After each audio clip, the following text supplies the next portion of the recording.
నియోజకవర్గాల పునర్విభజనలో దక్షిణాదికి అన్యాయం జరుగుతోందని చెన్నైలో అఖిలపక్ష సమావేశాన్ని నిర్వహించారు.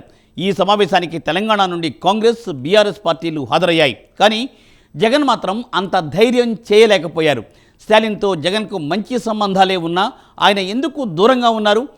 ఎన్డీఏలో లేకపోయినా బీజేపీ వైపే జగన్ చూస్తున్నారా? ఇంతకు వైసీపీ అధినేత మనసులో అసలు ఏముంది? డీటెయిల్స్ ఈ స్టోరీలో. డీలిమిటేషన్ పై సౌత్ ఏకం కాబోతోందా? తమిళనాడు సీఎం స్టాలిన్ అందరినీ ఒక్కతాటిపైకి తెస్తారా? కేంద్రంపై దక్షిణాది రాష్ట్రాలు దండెత్తబోతున్నాయా అంటే ప్రస్తుత పరిణామాలు చూస్తుంటే అవునని అనిపిస్తోంది. లోక్సభ నియోజకవర్గాల పునర్విభజన వ్యవహారంపై శనివారం చెన్నై వేదికగా డీఎంకే పార్టీ ఆధ్వర్యంలో అఖిలపక్ష సమావేశం జరిగింది. అయితే డీలిమిటేషన్తో మొత్తం దక్షిణాదిన ఉన్న రాష్ట్రాలకు సీట్లు తగ్గి అతిపెద్ద రాజకీయ నష్టం జరుగుతుందని విశ్లేషణలు ఉన్నాయి. దీనిని కనుక అడ్డుకోకపోయినా లేదా డీలిమిటేషన్లో జనాభా ప్రాతిపదిక అన్న సూత్రాన్ని కలపకుండా చేయకపోయినా దక్షిణాదికి ఎప్పటికీ భారత పార్లమెంట్లో సముచితమైన అవకాశాలు దక్కవని కూడా మేధావులు, ప్రజాస్వామ్య ప్రియులు చెబుతున్నారు. ఈ నేపథ్యంలో డీలిమిటేషన్ మీద గత కొంతకాలంగా బిగ్ సౌండ్ చేస్తున్న తమిళనాడు సీఎం డీఎంకే అధినేత స్టాలిన్ శనివారం కీలక సమావేశం నిర్వహించారు. ఈ సమావేశానికి జాతీయ స్థాయిలోనే ఎంతో ప్రాధాన్యత ఉంది. డీలిమిటేషన్ అంటూ మోడీతో ఢీకొట్టేందుకు ఏకంగా సౌత్ స్టేట్స్ ని ఐక్యంగా ఉంచుతూ సమిష్టి పోరుకు తెరమీదకు తెస్తున్న స్టాలిన్ ఇప్పుడు జాతీయ స్థాయిలో బీజేపీ పెద్దల్లో ఫోకస్ అవుతున్నారు.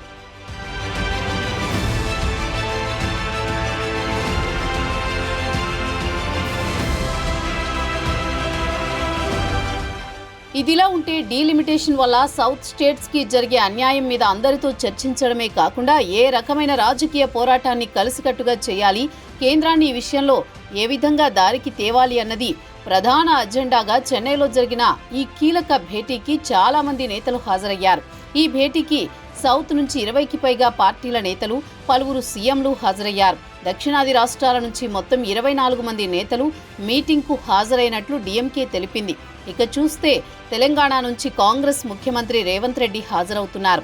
అలాగే ప్రతిపక్ష బీఆర్ఎస్ నుంచి వర్కింగ్ ప్రెసిడెంట్ కేటీఆర్ అటెండ్ కానున్నారు.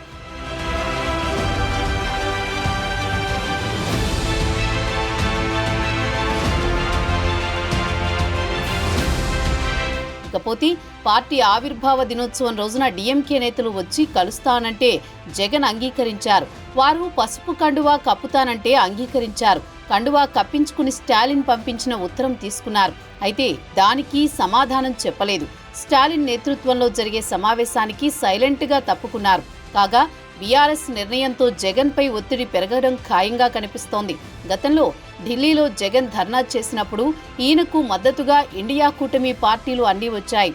దానికి ప్రతిఫలంగా జగన్ ఇప్పటి వరకు వారికి ఏ విషయంలోనూ మద్దతు ప్రకటించలేకపోయారు. ఇప్పుడు దక్షిణాది అంశాన్ని నెత్తికెత్తుకున్న ఇండియా కూటమిలోని కీలక పార్టీకి మద్దతు ప్రకటించకపోవడం చర్చనీయాంశంగా మారింది. కాగా స్టాలిన్కు జగన్కు మంచి సంబంధాలున్నాయని చెబుతున్నారు. గతంలో జగన్ ప్రమాణ స్వీకారానికి స్టాలిన్ హాజరయ్యారు.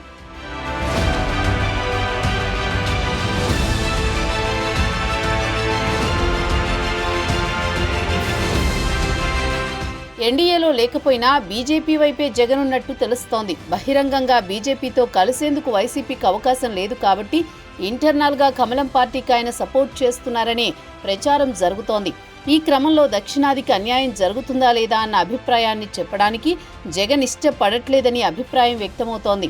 ఒకవేళ బీజేపీని వ్యతిరేకిస్తే తన పరిస్థితి ఏమిటో ఆయనకు బాగా తెలుసు. అందుకే ఆ ఎన్డీఏకు వైసీపీ సపోర్ట్ చేస్తుందని విమర్శలు వెల్లువెత్తుతున్నాయి. ఇలాంటి రాజకీయాలు చేస్తే జగన్కు రాజకీయ భవిష్యత్ అనేదే ఉండదని, పోరాడాలని శ్రేయోభిలాషులు అదే పనిగా సలహాలిస్తున్నారు. కానీ జగన్ మాత్రం పోరాడితే జైలుకు పోతామని, పార్టీ పోతుందని గట్టి క్లారిటీగా ఉన్నారు. అందుకే రిస్క్ తీసుకునేందుకు సిద్ధంగా లేరని రాజకీయ విశ్లేషకులు అభిప్రాయపడుతున్నారు.